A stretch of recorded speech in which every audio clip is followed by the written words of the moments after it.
오늘 우리에게 주시는 하나님의 말씀은 욥기 4장 1절부터 21절 말씀입니다. 이 새벽에 주신 말씀을 가지고 친구를 위해 기도하는 믿음, 이런 제목으로 하나님의 말씀을 전하겠습니다. 여러분, 돈이 많은 사람에게는 친구가 많습니다.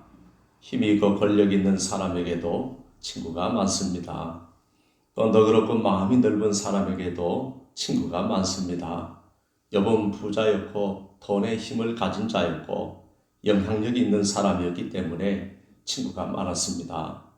더더욱 하나님 앞에서 바른 믿음으로 살았기에 마음도 넓고 온유하고 따뜻하여 친구가 많았습니다. 우리도 이런 사람이 되어야 사람들에게 그리스도의 선한 영향력을 끼치며 살아갈 수가 있습니다. 세상 사람들 앞에서 빛과 소금의 역할을 하며 살 수가 있고 주변을 밝고 따뜻하게 만들어갈 수가 있고 무엇보다 영혼을 구원하는 후속사적인 사명을 감당하며 살 수가 있습니다. 욥에게는 친구가 많다고 했는데 욥기 2장 11절로 13절에 보면 욥이 엄청난 재앙과 고난을 당하고 큰 고통 중에 있다는 소식을 듣고 친구들이 찾아왔습니다. 보통 정승집계가 죽으면 사람들로 문정성시를 이루고 정작 정승이 죽으면 찾아오는 사람이 없다고 하는데 욥의 이런 형편에도 친구가 3명이나 각각 자기 지역으로부터 찾아온 것을 보면 욥이 어떤 삶을 살았는지를 알 수가 있습니다. 하루아침에 욥의 자식들이 다 죽고 재산도 다 잃었다는 소식을 들으면 찾아오는 사람이 거의 없을 텐데 이렇게 멀리서 친구 셋이 찾아온 것을 보면 평소에는 더 많은 친구들이 있었을 것입니다. 그러나 많은 친구들이 도망갔을 것입니다. 알아도 모른 척 했을 것입니다. 바쁘다는 핑계, 시간 없다는 핑계를 댔을 것입니다. 그런데 3명의 친구는 그 먼 곳에서 욥을 찾아왔습니다. 그 친구들은 대만 사람 엘리바스와 수아 사람 빌닷과 나아마 사람 소발이었습니다. 이들은 욥을 이문하고 위로하려고 서로 약속하고 왔다고 했습니다. 어려움 당해보면 진짜 친구가 누구인 줄 안다는데 이 3사람은 진짜 친구들 같습니다. 그 중에 오늘 본문은 대만 사람 엘리바스가 욥의 말을 듣고 욥에게 하는 첫 번째 말이 기록되어 있습니다. 엘리바스의 말을 알아듣기 쉽게 풀어서 말씀드리겠습니다. 엘리바스는 이렇게 말합니다. 욥아, 누가 너에게 말을 걸면 너는 싫어하겠지. 그래서 나도 말을 하지 않으려고 했지만 더 이상 참을 수가 없어서 말하겠다. 욥아, 생각해 보아라. 너도 전에 많은 사람을 훈계하기도 하고 힘없는 자들의 두 팔을 굳세게 붙들어 주기도 하지 않았느냐. 넘어지는 자들을 격려하여 일어나기도 하고 무릎에 힘없는 자들을 강하게 붙들어 주기도 하지 않았느냐. 그런데 정작 내가 이런 일을 당하니까 내가 힘들어하고 정작 이런 일이 너에게 미치니까 너도 놀라는구나.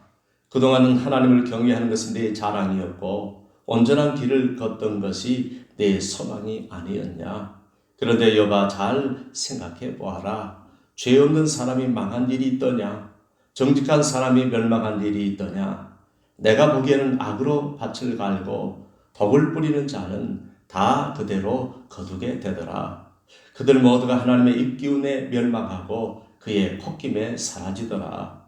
하나님의 입기운과 그의 콧김에 사자의 울부짖음도 그치고 젊은 사자의 사나운 소리도 그치고 어린 사자의 이빨도 부러지고 힘센 사자라도 사냥을 못해서 죽어가고 암사자의 새끼들도 뿔뿔이 흩어지더라. 사자같이 강력한 힘을 가진 사람들도 다 그렇게 되고 그 자식들까지도 다 그렇게 되더라. 엘리바스는 그렇게 말했습니다. 그리고 엘리바스는 자신이 체험했던 영적 체험에 대해 간증합니다. 그의 영적 체험을 들어보면 엘리바스도 분명한 신앙을 가진 자였음에 틀림이 없습니다. 그의 간증을 들어보면 욥아, 한 번은 하나님의 말씀이 나에게 조용히 말을 하고 그 가느다랗고 세미한 소리가 내 귀에 들리더라. 사람들이 깊이 잠들 즈음이었는데 내가 그 밤에 본 환상으로 인해 나는 많이 괴로웠다. 그때 나는 그 소리로 인해 두려움과 떨림이 나에게 엄습하여 나의 모든 뼈 마디가 흔들렸었다. 그때 어떤 영이 내 앞을 지나가는데 그때 나는 온몸에 털이 죽볕했었다. 하나님의 영, 즉 성령이 내 앞으로 지나가시는데 나의 온몸에 털이 곤두섰었다. 그리고 그 영이 멈추어 섰는데 나는 그 형상을 알아볼 수는 없었지만 오직 한 형상이 내 눈앞에 있었다. 바로 그때 내가 조용한 중에 들려오는 한 목소리를 들으니 그것은 바로 절대자의 음성이었다. 여봐, 내가 그걸 체험하고 보니까 이렇게 생각이 들더라. 사람이 어떻게 하나님보다 의롭겠느냐? 사람이 어떻게 창조하신 이보다 깨끗하겠느냐? 하나님은 하나님의 종이라도 그대로 믿지 아니하시고 그의 천사라도 미련하다고 하시는 분이시다. 그런데 하물며 흙에서 만든 집에서 살며 티끌로 털을 삼고 하루살이 앞에서라도 무너질 사람이겠느냐? 여봐, 우리 인생은 아침과 저녁 사이에 부스러져 가루가 되며 영원히 사라질지라도 기억하는 자가 없을 것이다. 그들의 장막줄이 그들에게서 뽑히지 않겠느냐? 그러면 그들은 아무런 지혜가 없이 죽을 것이다. 이렇게 엘리바스는 욥에게 말을 했습니다. 무슨 말이냐 하면 엘리바스는 욥에게 문제가 있다고 단정을 짓고 모든 것은 내 죄 때문에 벌어진 일인데 그런데 한낱 금방 사라져버릴 인간인 내가 아무 죄가 없는 것처럼 결백을 주장하면 안 된다는 것입니다. 그리고 자신은 직접 절대자의 영을 체험한 사람이고 절대자의 음성을 체험한 사람인데 자신이 절대자의 영을 체험해 보니까 사람은 절대로 하나님보다 의롭지 않고 사람 절대로 창조하신 이보다 깨끗하지 않은 죄인이더라는 것입니다. 그런데 한낱 보잘것없는 인생인 내가 어떻게 그렇게 아직도 의로운 것처럼 깨끗한 것처럼 말하느냐는 것입니다. 사랑하는 여러분, 얼른 들어보면 지금 엘리바스는 구구절절 옳은 말만 하고 있습니다. 욥을 생각하지 않으면 다 맞는 말이고 틀린 말이 하나도 없습니다. 그런데 아무리 일반적으로는 옳은 말이지만 그것을 욥에게 적용했기 때문에 틀렸습니다. 왜냐하면 지금 욥이 당하는 고난은 그가 저지른 죄악 때문에 당하는 고난이 아니기 때문입니다. 사랑하는 여러분, 이걸 통해서 우리는 인간의 삶은 우리가 쉽게 판단할 만큼 녹록한 삶이 아니라는 것입니다. 그리고 그걸 판단하는 우리는 결코 전지전능하신 하나님이 아니라는 사실입니다. 인간은 부족합니다. 인간은 유한합니다. 심지어 자기 자신도 잘 모르는 게 인간인데 그러므로 완전하신 하나님처럼 판단하려고 해서는 안 되는 것입니다.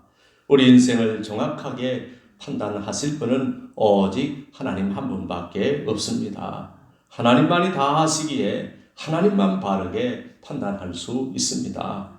그런데 지금 엘리바스는 욥을 너무 쉽게 판단합니다. 모든 것은 내가 저지른 죄악 때문이라고 단정을 짓습니다.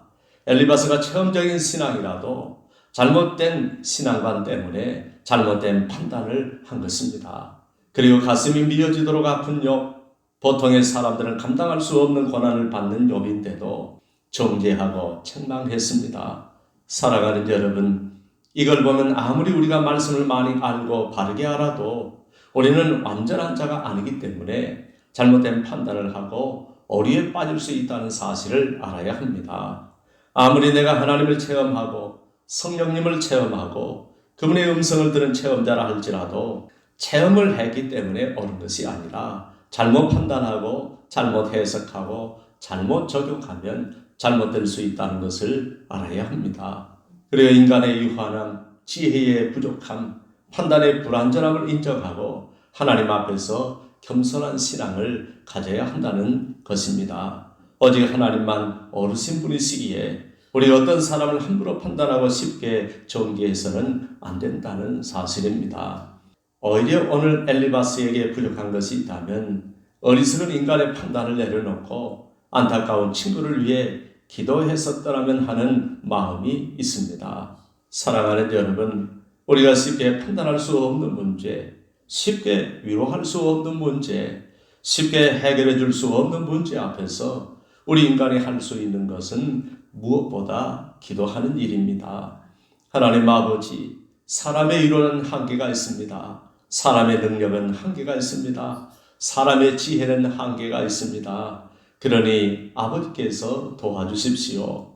아무개 불쌍한 우리 친구, 아버지가 불쌍히 여겨주십시오. 나는 잘 모르지만, 나는 함부로 판단할 수 없지만 아버지는 아시오니 만일 친구가 죄를 지었다면 용서해 주시고 잘못이 없는데도 고난이 왔다면 이 고난을 이길 수 있는 용기와 힘을 주십시오. 만일 사람의 힘으로 감당할 수 없다면 피할 길을 내어주시고 하나님의 손으로 도와주셔서 이 모진 고난을 물리쳐 주시고 우리 친구가 고난 가운데서도 믿음을 잘 지키게 하여 주옵소서. 살아가는 여러분, 그렇게 욥을 불쌍히 여겨달라고, 한 번만 용서해달라고, 도와달라고 간절히 기도할 수 있었다면 얼마나 좋았을까요? 그런데 오늘 엘리바스에게는 그런 믿음이 없었습니다.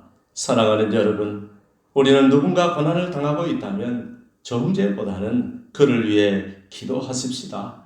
그를 불쌍히 여겨달라고 기도하십시다. 그 영혼 구원해달라고 기도하십시다. 모진 고난 잘 이기고 꼭 승리하게 해달라고 기도하십시다. 그러면 우리의 기도를 통하여 아버지께서 그 영혼을 돌아보시고 아버지의 지혜와 능력으로 그 영혼을 구해 주시고 자비와 긍휼을 베풀어 주실 줄로 믿습니다. 기도하겠습니다.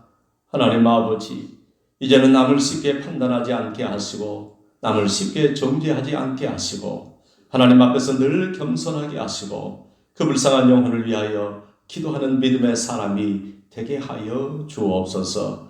주변에 우리의 기도가 필요한 사람이 있다면 오늘 그를 위해 기도하는 하루가 되게 하여 주시고 오늘 나의 기도로 그 영혼이 주의 긍휼을 입게 하여 주옵소서. 예수님의 이름으로 기도합니다. 아멘.